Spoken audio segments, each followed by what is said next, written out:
Baik, selamat siang. Perkenalkan, nama saya Ponsianus Higau. Saya dari kampus Politeknik Pembangunan Pertanian Yogyakarta Magelang, jurusan Pertanian Kampus Yogyakarta.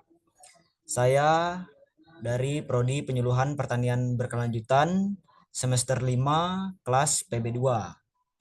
Nah, pada video kali ini saya akan menjelaskan alur atau uh, alur dari pembuatan evaluasi penyuluhan, di mana tugas ini yaitu tugas mata kuliah evaluasi penyuluhan untuk melengkapi UAS pada semester 5 ini. Nah, pertama-tama sebelum kita melaksanakan evaluasi penyuluhan, kita harus mengetahui keadaan umum atau gambaran umum di lokasi yang ingin kita laksanakan evaluasi penyuluhan. Nah, setelah kita mengetahui gambaran umum itu, kita akan menentukan yang namanya wilayah. Nah, di sini saya mengambil studi kasus di tempat saya magang di BPP Kapanewon Delingo, Bantul, Yogyakarta. Nah, pada pertama-tama saya melakukan identifikasi gambaran umum. Gambaran umum ini merupakan peta wilayah kerja BPP Kapanewon Delingo. Nah, BPP Kapanewon Delingo ini berbatasan kepada sebelah barat itu Kapanewon Pleret, sebelah timur Kabupaten Gunung Kidul, utara Kapanewon Piungan, dan selatan Kapanewon Imogiri. Nah, pada Kapanewon Delingo ini, saya juga mengidentifikasi seperti luas lahan yang dimana saya merekap di Kelurahan Terong. Kelurahan Terong sendiri memiliki luas lahan sebesar 7,11 hektar yang terbagi seperti pertama sawah teknik, sawah sederhana, sawah tada hujan, tegal, perkarangan, hutan negara, hutan rakyat, dan lainnya. Setelah mengidentifikasi jumlah luas lahan, saya mengidentifikasi curah hujan yang dimana saya mengambil data ini dari 2019 hingga 2022 yang saya dapatkan di BMKG.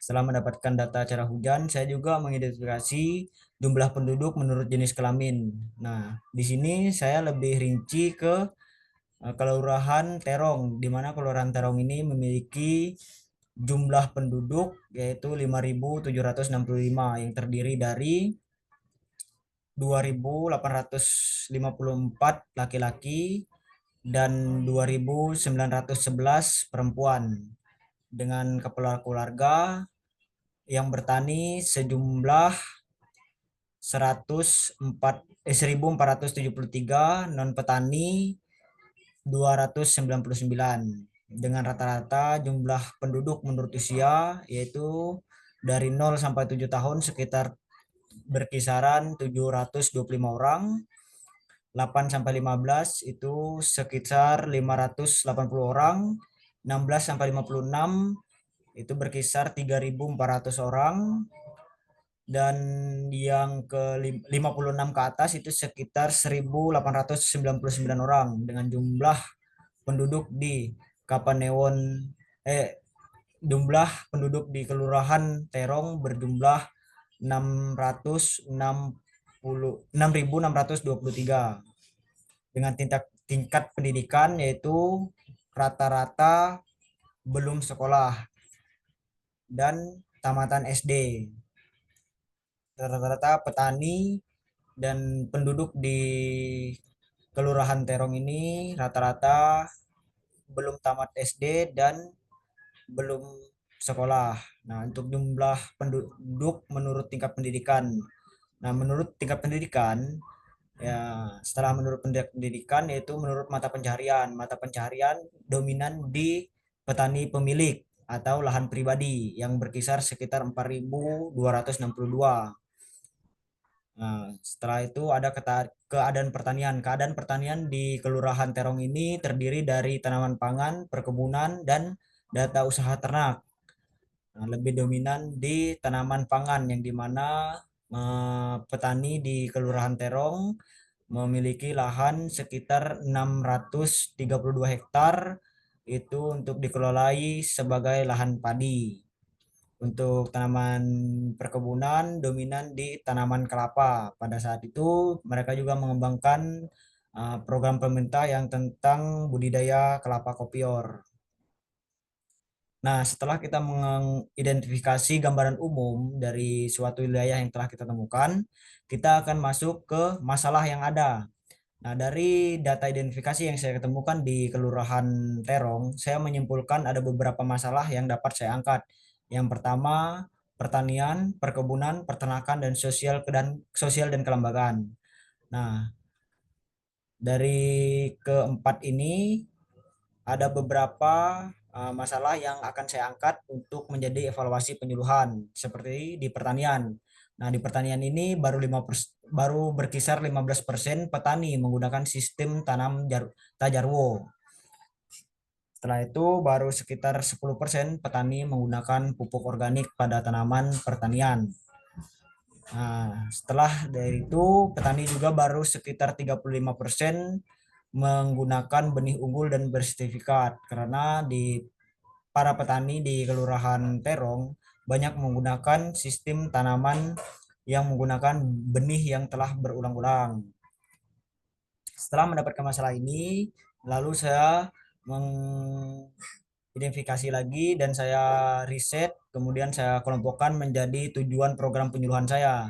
Nah, tujuan penyuluhan saya yang pertama itu ya, tujuan program pelaksanaan penyuluhan di Kelurahan Terong, Kapanewon Delingo tahun 2025 mendatang adalah kelompok tani dapat aktif dan berfungsi sebagaimana mestinya, meningkatkan motivasi dan semangat petani, peningkatan produktivitas petani, meningkatkan pendapatan petani, produksi tanaman pangan, hortikultura, peternakan, dan perkebunan dapat terus meningkat. Nah, dari tujuan umum itu saya bulatkan menjadi tujuan khusus yang dimana saya lebih rinci ke tujuan yaitu penyuluhan pertanian ini untuk mendatangkan berdasarkan hasil identifikasi potensi sumber daya, masalah dan penyebaran. Menjadi disusun tujuan khusus untuk program penyuluhan pertanian ke Kelurahan Terong, Kapanewon Delingo sebagai berikut. Yang pertama, yang pertanian dari 15% saya upayakan meningkatkan menjadi 25% petani mau menggunakan sistem tajarwo pada tanaman padi. Dari yang 10% saya maksimalkan menjadi 30% untuk peningkatan petani menggunakan pupuk organik. Dari 35% menjadi 40% petani harus menggunakan atau ingin menggunakan benih unggul dan bersertifikat.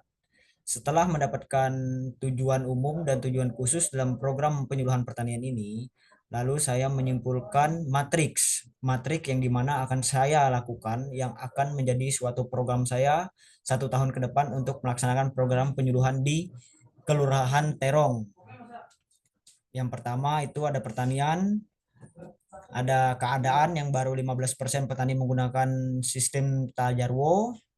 Tujuan untuk meningkatkan dari 15 menjadi 25% petani menggunakan sistem tajarwo. Masalah, petani masih menggunakan sistem tanaman tradisional sehingga hasil yang didapatkan kurang maksimal. Nah, sasaran utama saya yaitu petani dewasa. Petani dewasa, setelah itu pelaku usaha, laki-laki, dan petugas. Petugas itu laki-laki dan perempuan, petugas PPL. Materi yang saya akan bawakan nanti yaitu mengoptimalkan hasil panen menggunakan sistem tadarwo. Kegiatan atau metode itu ceramah dan diskusi. Jumlah responden yaitu 35, lokasi di 9 Poktan di Kelurahan Terong. Waktu Januari sampai Desember 2025. Biaya swadaya petugas penanggung jawab PPL dan BPP, pelaksana PPL dan petani. Setelah membuat matriks ini, saya akan lebih rinci lagi menurunkan ke pelaksanaan penyuluhan. Nah, dari studi kasus yang tentang pertanian, yang tentang sistem tajarwo dan pupuk organik, saya mengakomodasikan pelaksanaan penyuluhan yaitu tentang berjudul penyuluhan pertanian. Yang pertama, pupuk organik cair kaya akan pada fase pertumbuhan vegetatif. Nah, ini untuk pelaksanaannya. Setelah kita sudah melaksanakan identifikasi dan setelah kita melaksanakan penyuluhan, kita akan pindah ke tahap yang namanya penyusunan tahap evaluasi atau kisi-kisi pretest dan posttest.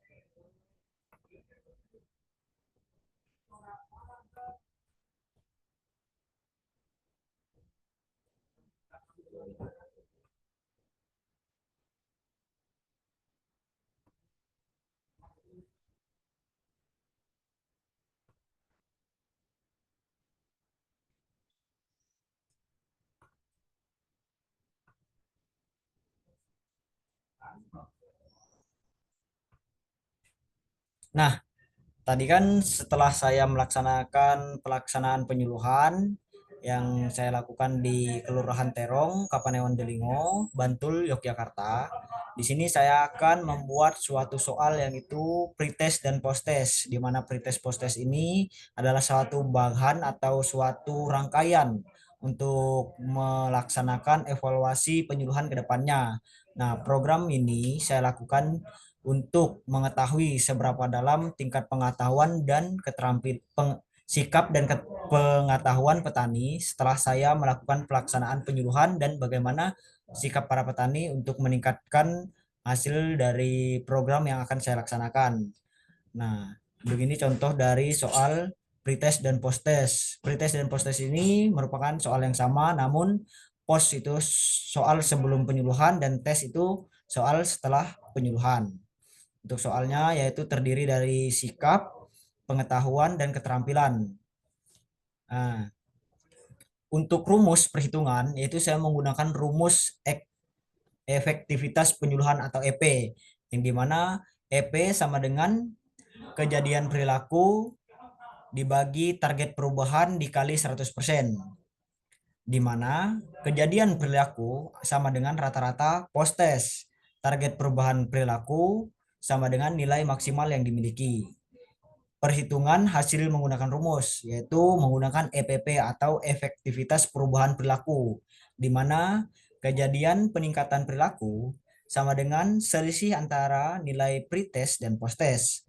Nah, target peningkatan perilaku sama dengan selisih nilai maksimal dan nilai pretest. Untuk kriteria nilai yaitu 0 sampai 33% itu kurang efektif, 33,4 sampai 67,33% itu cukup efektif, dari 67,34 sampai 100% itu efektif. Rumus ini saya ngambil dari Sugiono, yang dimana beliau menggunakan rumus ini untuk mengetahui atau mengukur suatu evaluasi dalam penyuluhan. Setelah saya membuat kisi-kisi seperti ini dan saya sudah membuat yang bernama kisi-kisi ini untuk saya menjadikan item peningkatan atau penilaian saya sejauh mana pemahaman, sikap atau keinginan petani untuk melaksanakan program yang telah saya sebarluaskan. Nah, di sini ada kisi-kisi juga yaitu nomor, profil, kisi-kisi, indikator, dan item. Indikator ini yang apa yang ingin diketahui. Nah, petani bagaimana sih pengetahuannya tentang bahan pembuatan pupuk organik atau pupuk organik cair. Nah, untuk item ini berupa soal. Soalnya itu berikut merupakan bahan-bahan yang perlu untuk pembuatan pupuk organik kecuali. Nah, petani ini nanti dia akan mengisi soal berikut sebelum dan sesudah saya melaksanakan penyuluhan. Nanti di situ akan diakumulasikan data sebelum melaksanakan penyuluhan dan sesudah apakah ada peningkatan atau netral atau tidak ada peningkatan sama sekali. Nah, setelah dibuat kisi-kisi ini, saya akan masuk ke yang namanya evaluasi tahap akhir, yang dimana nanti ada analisis perhitungan dan hasil dari evaluasi yang saya terapkan di Kelurahan Terong, Kapanewon Delingo, Kabupaten Bantul, Yogyakarta.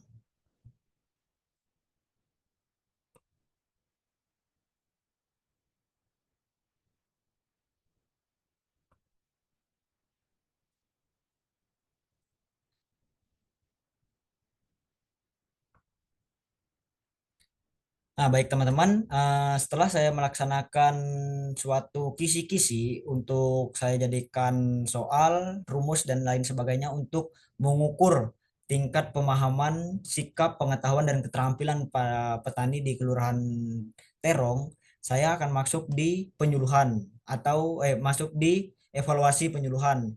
Nah, pertama-tama sebelum kita melaksanakan evaluasi penyuluhan, kita harus mengetahui waktu dan tempat. Nah, waktu ini saya melaksanakan penyuluhan di bulan September sampai dengan November. Saya riset selama kurang lebih 1 bulan. Untuk tempatnya, saya berada di Kelurahan Terong, wilayah binaan BPP Kapanewon Delingo. Untuk penampungan sampel, itu penampungan sampel seperti ya, jumlah responden yang saya gunakan. Nah, jenis data yaitu data primer dan data sekunder. Nah, untuk data primer sendiri saya mendapatkan melalui uh, wawancara serta melalui soal-soal yang saya berikan. Sedangkan data sekunder saya mendapatkan dari profil kelompok tani, monografi desa, IPW, dan program kecamatan. Setelah menentukan tempat dan waktu serta data sampel, nah kita akan masuk ke teknik pengumpulan data yang dimana ada observasi, wawancara, dan kuesioner. Nah, setelah itu kita akan masuk ke analisis data. Analisis data ini itu metode dasar. Metode dasar yang digunakan untuk metode kajian deskripsi, statistik, deskriptif, adalah statistik yang digunakan untuk menganalisis dengan cara mendeskripsikan dan menggambarkan data yang telah terkumpul. Nah, pada analisis data ini saya menggunakan rumus yaitu EPP dan EP yang dimana efektivitas penyuluhan sama dengan kejadian dibagi target perubahan dikali 100%. Nah, di mana kejadian pelaku sama dengan rata-rata post-test, target perubahan sama dengan nilai maksimal yang dimiliki. Nah, perhitungan rumus yang saya gunakan lebih rincinya ke efektivitas perubahan perilaku atau EPP, di mana kejadian peningkatan perilaku sama dengan selisih antara post-test dan pre-test. Target peningkatan perilaku adalah selisih antara nilai maksimal dan pre-test. Nah, berikut hasil dari penyuluhan saya yang saya laksanakan di Kelurahan Terong, yang dimana saya mengukur tingkat pengetahuan. Untuk jumlah responden itu ada 15 responden yang dimana terdiri dari soal, itu ada 15 soal. Untuk 15 soal itu ada pretest dan posttest, dapat kita lihat sendiri di sini, di mana rata-rata jawaban itu 2,4 untuk pretest dan 4 untuk posttest. Untuk peningkatan rata-rata di 36,66 yang mengatakan cukup efektif atau meningkat dari sebelumnya. Setelah saya mengukur, selain mengukur pengetahuan, saya juga mengukur tingkat yang namanya sikap. Nah, ini akumulasi data setelah saya mengukur presentasi antara tingkat pengetahuan yang menggunakan efektivitas penyuluhan pertanian dengan teori Sugiono. Nah, di mana nanti saya masukkan efektivitas penyuluhan 4 dikurang 2,6 dibagi target perubahan saya ngambil 5 dikali 100%. Nah, hasil akhirnya yaitu 34,8. Untuk efektivitas perubahan perilaku itu hasil akhirnya 6,5% yang dimana dapat dikatakan efektif atau sempurna, dapat meningkatkan motivasi pengetahuan pada petani di Kelurahan Terong. Setelah mengukur pengetahuan, saya juga mengukur sikap dengan soal yang sama, dengan soal yang berbeda, dengan kriteria yang telah saya sampaikan di awal, dengan jumlah responden yang sama, dengan rata-rata nilai pretest itu 12,6 dan rata-rata posttest itu 14,86, untuk presentasi kenaikan sekitar 13,86.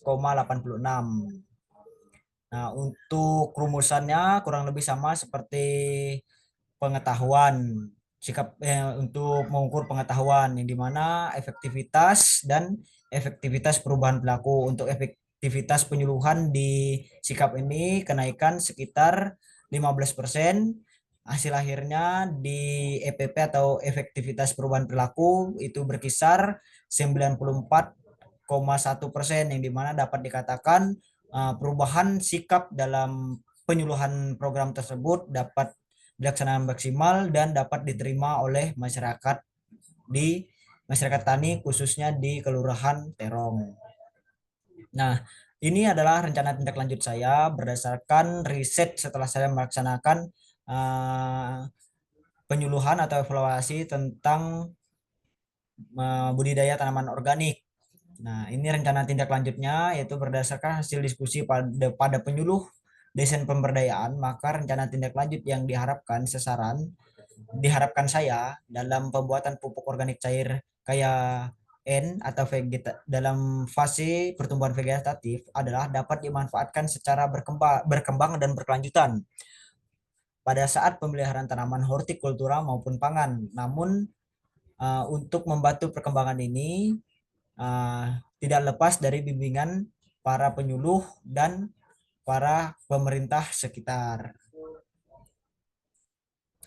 Nah, baik, mungkin itu saja yang dapat saya sampaikan terkait tugas evaluasi penyuluhan ini yang untuk melengkapi atau mengerjakan UAS pada semester 5 ini. Saya pamit undur diri. Kurang dan lebihnya saya mohon maaf apabila banyak salah maupun kurang dalam penyampaian. Saya akhiri, selamat siang dan salam sehat untuk kita semua. Terima kasih.